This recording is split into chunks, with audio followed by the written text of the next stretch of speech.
Sure, a lot of you have been waiting a long time to see me do that. Working on a bow.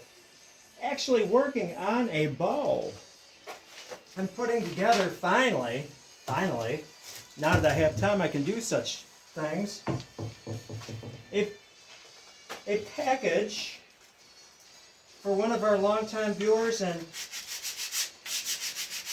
you probably don't know who it is because he likes to be the first one to watch my video in the mornings, but he doesn't make comments. Not gonna get any personal stuff about him. I could. I'm honored that this person that has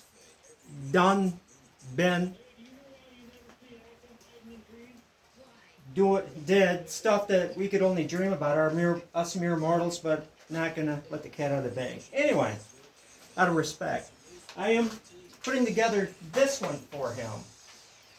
I've got fire hardened hickory gull wing ready to be sinew backed, and I've been working, kind of paring down, rounding a little bit, removing material from this paddle bow that's going to go to him, and also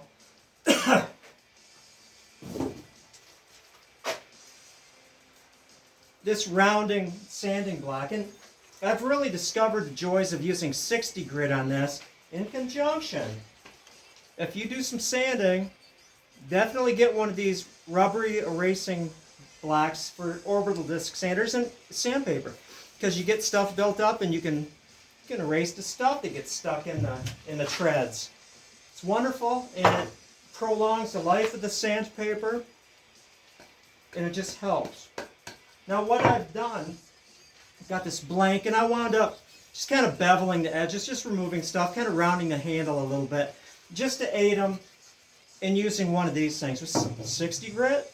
60 grit.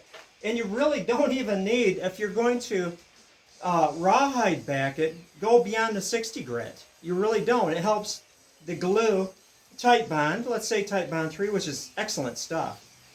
It helps it create a good strong bond between the wood and the rawhide. And so that's that. What I do, and I suggest you do it too if you're going to use one of these things, is you take a pencil, soft lead pencil, whatever, doesn't matter if it's carbon black or red, whatever you have. And just take, and what you're doing is just you're squiggling from side to side so it's covering the whole thing. You know when you finish, as soon as that last bit is sanded off, center of the wide spot, you're done. You could certainly do a little tailoring here and there, finish tailoring, but you know, probably the darn thing is going to be ready to go right off the bat. Fire hardening. Now, where is it? I should, oh, my goodness, I was prepared.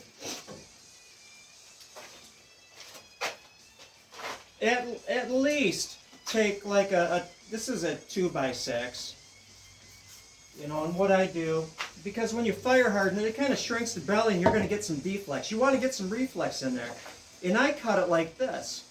You know, I've got the ends and I've got the things where I can clamp the tips down and I fire harden it so it induces some reflex and it fights that deflex that if I was just to hold this, you know, over high heat, I'd get deflex. It's not a killer, but you don't want that. At least get just a flat section like this. Cut a couple notches so you can put the clamps on the tips. And maybe just, seriously, just take a block, maybe thinner than this one, and just kind of glue it to the center or nail it. Just so the limbs will be bent backwards a little bit when you fire harden it. This is too thick. Don't go crazy on it. You don't need to have 12 inches of reflex on it. If you get a couple inches, you're good. Don't get greedy. Or if you've got a bandsaw like I do, you know, cut a little roundness to it. But yeah, that's it.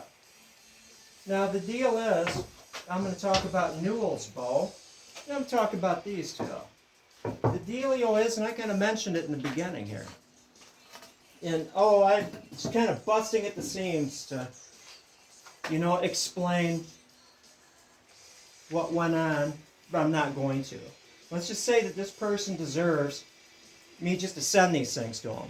The honorable person sent a postal money order to pay for it, but it never arrived. I don't know. Lost in the mail, went to the wrong address, nobody returned it. I don't know. Never got paid for it, but sometimes money isn't the important thing. Sending these off to my loyal friend in another state, you know, and hopefully you can get a refund when that money order never gets cashed. You know, I'm sure you're going to wind up sending another one because that's just the kind of guy you are. You know, nothing for free, no charity there. But yeah, I'm going to send these things out. Newell's bow. And this raises an interesting point that I've been working with what I'd consider substandard Osage orange. And it's not that fun. And I agree that, like, if you're just making a bow and I want to challenge, I'm going to get, like, the not premium Osage orange. But when you're selling them and you have people waiting for bows and stuff, it just doesn't always work out. So I'm going to start buying Osage. You might be getting where I'm going here. Is the bow that I'm sending to Newell, and it's kind of a trade thing. He's been waiting a long time, patient guy. A lot of you are very patient people. I'm just sending him a bow. Just waiting a long time, just take this bow, right? Now, because the Osage situation, it's not an inferior bow. In actual terms, a lot of people prize this wood more than Osage. It's choke cherry. It's a small diameter choke cherry bow that's sinew back to snakeskin, accents and horsehair tuft. Nice bow. If you're walking around way back in the day, nobody would probably give you a second look at it. What I like about the small diameter is, first of all, it's very accurate as far as materials used back then. And also you can see the heartwood running down the center of the belly. It's a beautiful bow. It'll get a little, it'll relax a little bit. You know, we'll call it deflex, but stick it in the sun, let it rest, you know that sinew will bring it back. So it's a pretty cool bow. In trade, it's a motorcycle guy. And he's, I guess, either selling, working out a trade somehow. A transaction of two Indians, and they're very well be vintage Indians. You might say I would give up my Harley Davidsons, my Yamahas, my Suzuki Kawasaki's for, you know, one of the Indians that he's parting with. He's getting a Vincent, the gold standard of vintage motorcycles. Rare, HRD.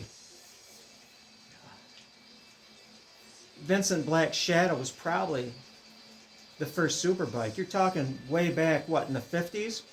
124 miles an hour, something like that. You know, people say that, well, the Honda CB 404 in 68 or 69. My dad had a first year. Man, if I had the motorcycles that my dad and I owned, could have a freaking museum, you know, and we had these bikes, and then just, I could go off on, like, the CB 404, built like a watch. A Swiss watch, you know, that CB 750, the Pentons, the KTM, just all these bikes that I didn't appreciate enough just to keep. But compared to those, the Vincent makes them look like chopped liver. And so it's like, no payment, don't send me money. I'm going to send you this bow. He didn't know that it was choke cherry. Kind of bait and switch. But he needed a bow. And I'm like, if I'm ever in your neck of the woods, which may probably never happen, I want to ride your Vincent.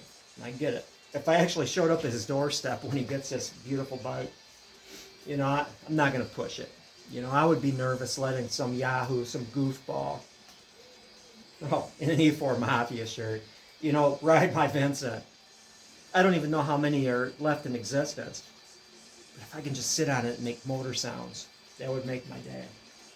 Well, with that, I'm going to continue on. I think this is pretty much done. I just need to pack it up talked about fire hardening. Always support it. Put it like on some kind of fixture jig so you know you can get some advantage and reflex in using one of these things, 60 grit sandpaper. And definitely what I use